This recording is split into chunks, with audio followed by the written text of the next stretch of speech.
It's election night in America, which means you get a special third hour of The Story Is. I'm Alex Michelson, live for you in Los Angeles. Election night not over yet because we're following a very close race in Wisconsin, super important, where we're percentage points or less than a percentage point away to figure out who is going to be governor. Democratic Socialist Francesca Wong or Milwaukee County Executive David Crowley. We're looking at the margin here. Right now, Crowley ahead by 2,782 votes, 39.9% to 39.6%. Election officials there say results will be delayed after incorrect files were submitted instead of ballot results. Those 28,000 missing ballots could decide who will take on Republican Tom Tiffany in November. Hong spoke to her supporters earlier about what she believes sets her apart from the projected Republican nominee. When our neighborhoods and our neighbors are disappeared by uncontrolled ICE fascists, it's Tom Tiffany who shows up in support.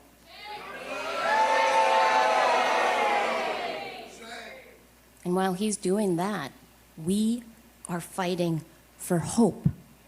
We are fighting for the freedom to show compassion to one another and to show care for the people around us. So we were waiting for Crowley to make a speech, but apparently it looks like they're done for the night. This guy very well dressed with the tuxedo look going on. It looks like the crews are cleaning up. I don't know if they're watching us or another network, but thank you. So doesn't look like we're going to be getting that speech from him anytime soon. Let's take you to Minnesota. CNN projects that Senator Amy Klobuchar will win the Democratic primary for governor there. She's seeking to take over the office from outgoing Governor Tim Walz, who abandoned a bid for the third term because it didn't look like he could win a bid for a third term. We're going to get our panel in a second, but we start things off for the hour here in L.A. with Stephen Olakara, a former U.S. Senate candidate in Wisconsin, senior fellow for political reform at the USC Schwarzenegger Institute and founding CEO of Bridge Entertainment Labs. Stephen, welcome back. You know this state better than anybody. You've run in this state. You're talking to people on the ground in this state. Where are we at right now in the Senate race or the governor's race, and what's going on? Well, Alex, I'll tell you, the group chats of Wisconsin Democrats have been blowing up all night.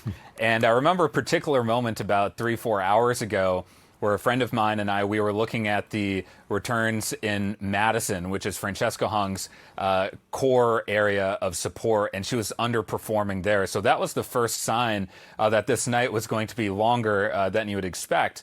And the other thing is when you talk to undecided voters, of which there were many, that was consistent in the polling, many of them have been breaking for Crowley. By the folks I was talking to, probably about 9 out of 10 were breaking for Crowley. So there are a few things for people to recognize at home. One is that David Crowley is a serious force, and I think his name wasn't known as much nationally, but Milwaukee County Executive is a very serious position.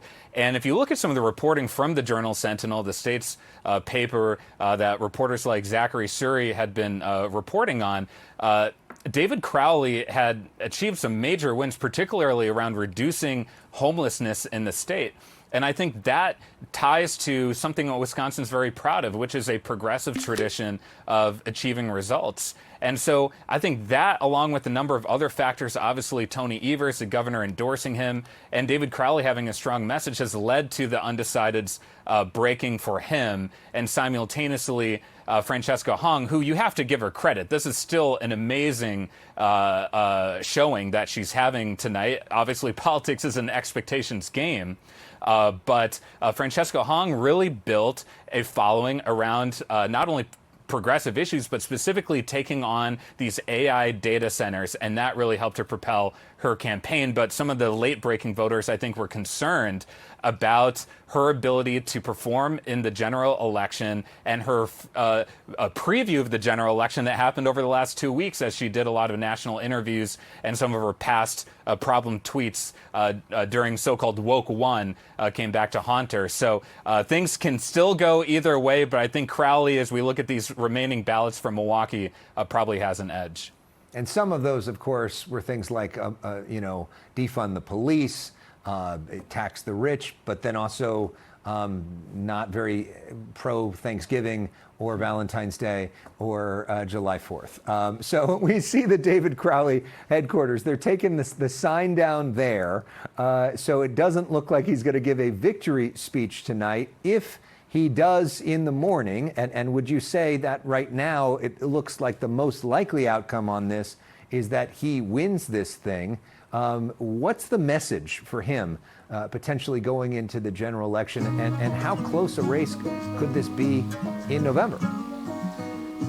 Wisconsin is always a close state, so you'd have to expect that this is going to be a nail-biter, even if David Crowley becomes the nominee. His core message is going to be pragmatic progressivism. You know, he's been driving this message in the last few days that being a progressive is not just about rhetoric, it's about delivering results. And David Crowley came into this race being the person who had real governing as well as the legislative experience. It was actually more of a surprise that in the spring and early summer, his campaign really wasn't catching steam. But now, if he does move on to the general election, he'll say, I'm a progressive who's going to challenge the status quo, but I also have governing experience, and I can build a statewide coalition. When David Crowley ran for county executive in Milwaukee, he ran on a message of building bridges. And Alex, you know me, I love that kind of message. And you, by the way, you need that kind of message to win statewide in Wisconsin. So I think that's what he'll drive home if he wins tonight or tomorrow. Great brand discipline for the guy from Bridge Entertainment, bringing the Bridges line into it. Stephen Olacara, well done there. By the way, we just heard from our colleague Jeff Zeleny, who said that David Crowley is waiting for that last batch of absentee votes that are on these USB drives that apparently didn't get transported correctly, and he's likely not going to speak tonight, likely going to speak tomorrow morning, which is not surprising based off of the pictures that we just saw there, but wanted to see those final numbers, potentially turn this into a victory speech, something he could make for the morning shows in Wisconsin. Let's bring back in our panel. Ron Brownstein, CNN political analyst and columnist with Bloomberg, Democrat Katie Porter, member of the House, and ran for governor and senator here in California, and Matt Klink, a Republican strategist as well as the owner and president of Klink Campaigns. Ron, part of the reason that this race has gotten so much national attention is because not of the word Democrat, but the Democratic Socialists of America, something that Francesca Hong is proudly a part of, something no other Democratic nominee for governor has ever been a part of. And if she loses, is that a big loss for that movement? Well, you know, as we've talked about, the gains for the left to this point, to last week, have primarily, not exclusively, primarily come in safe blue areas. The three Mondani candidates in New York, Harris won over 70% of this district. So Denver district won by Democratic Socialists. Harris won over 70% in that district. Then Abdul El-Sayed won in a true swing state, Michigan, one of the states at the core. Who's not a Democratic Socialist. But has similar positions. Adjacent.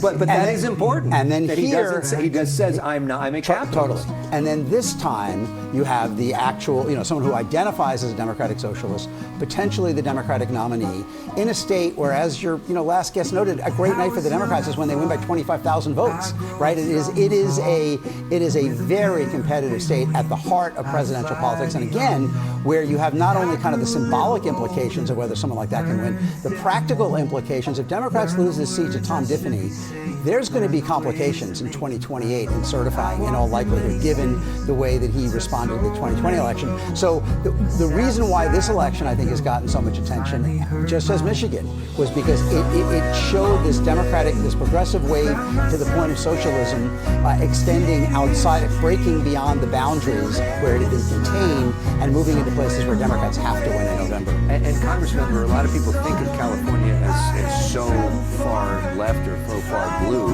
but before we gerrymandered our elections, we had close congressional races where you actually had to run against a tough Republican and win, which is something that you did in Orange County and helped to flip a district there. You know what it's like to be in a close race against a Republican, and that's what we're looking at here in Wisconsin. Yeah, and I think, look, the point that Stephen O'Leary made about Crowley's administrative experience, I give him that. I think that's right.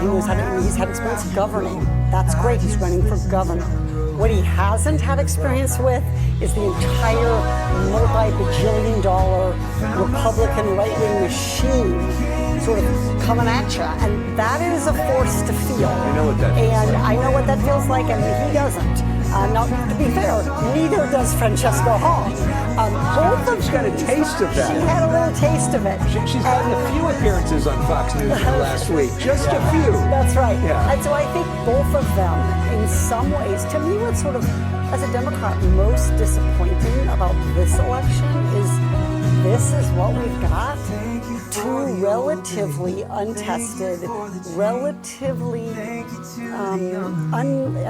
unvetted. You think it feels like a candidates. JV squad? Well, I don't want to say that because, I mean, look, Francesca is a trailblazer. She's the first Asian American woman elected in Wisconsin. She's built this campaign out of nothing. So kudos to her for doing it. And you heard great things about Crowley. It's brought homelessness down. That's something California hasn't been able to do that here. Hasn't been able to figure out how to do that here in California. But if you're saying, if you're asking, if you're me and you're saying, what does this race contribute to where Democrats go nationally? I think the answer is not much. Because neither of these people, I think, is likely, especially Crowley, is not going to be a major player in shaping the voice of the Democratic Party. They were each kind of the stand-ins, right? I mean, Sarah Rodriguez was supposed to be the candidate of the center, and Mandela Barnes was supposed to be the candidate of the left, and neither of them really got traction. I would say if Francesca Hong is the nominee and she loses, that would have an impact on Democrats But I'm going not saying forward. her to lose. Yes.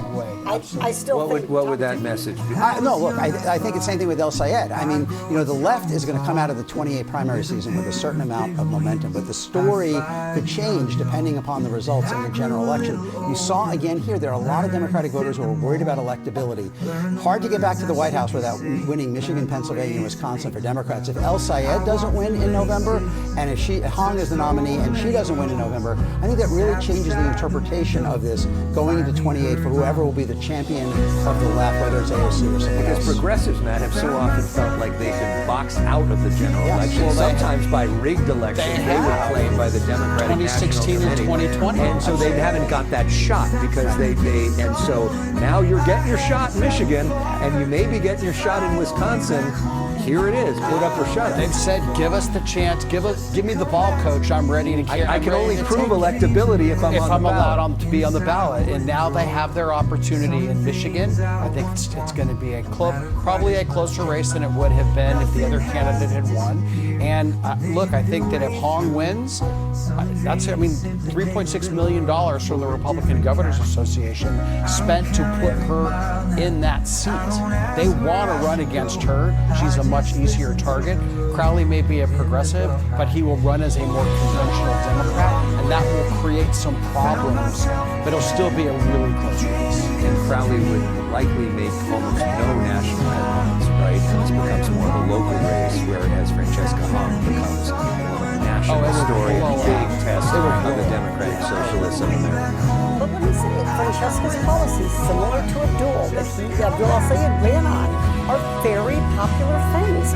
Medicare for all may not be what the typical establishment Democrat is doing in Washington, but believe you me, when you poll Democratic voters, they like it. Getting money out of politics. Until you put a cost on to Medicare Right. for all. But things like the data center, taking a position on that is a looming issue where establishment Washington doesn't have much to say, but the population does. Well, Republicans and Small point of fact, though, unlike, I think, your position and Tom Steyer, she does not support trying to do that at the state level. She supports it as a national policy that basically says it's not feasible for a state to do it, and she just wants to expand Badger Care, their Medicaid expansion. But the basic point is right. I mean, part of what we've seen in these primaries, I think, is really important. The center has not really been willing to challenge some of the left ideas. I mean, you have not, Becerra did not, presumably by the end of that campaign, support Medicare for all, but he wouldn't say that on the stage. And the same thing, I mean, Haley Stevens did not challenge Medicare for all. She did not challenge abolishing as opposed to reforming ICE. The center is not really engaging with the left in these primaries. They're basically saying these positions make them unelectable, not trying to make a case against them to Democratic voters, which is what Biden and Buttigieg did in 2020. Last word, Matt. There's a reason why there is so much oxygen around these Democratic socialists and super progressive candidates. They actually are saying, we hate Donald Trump, but these are our ideas. The mainstream of the Democratic Party, they have one thing: orange man bad. Nothing else. Right. And reverse a lot of the things he's done. And that's the challenge right now. That's why. So what is, I mean, let me, over time, but what is the mainstream Democratic platform of what to do? What is the establishment Democratic plan if they take over? I don't know why you're looking at me. I ran. I know you ran on ideas. As a more progressive I Democrat. know, but Look, I still don't know what. I cover this for a living. I've moderated said debates, and I could not tell you what the actual Democratic plan is for governing the country. Look, and I think that is our problem. And I think that is a problem that we are not going to solve unless we get some new people into Washington. They don't have to be new progressive people. That's why I think it's exciting that we're seeing some new, fresh blood, even out of the moderate wing of the Democratic Party. We have to be the party of good ideas. Orange man bad, it's true, but it's not a new idea. We've been doing that now for 10 full years. We had that same line. Yeah, to get through a midterm election with that, really. I mean, but you can't get through a presidential. And well, look, you're not going to fix the country very much while he's president in terms of passing Democratic ideas. And you're probably not passing Medicare for all or abolishing ICE or any of that. It's time around here. All right, Katie Porter, Matt Link, Ron Brownstein. We'll have more of you guys coming up. Minnesota also counting primary votes. We'll have the latest results for key races, including governor and Senate. Our election night coverage continues. And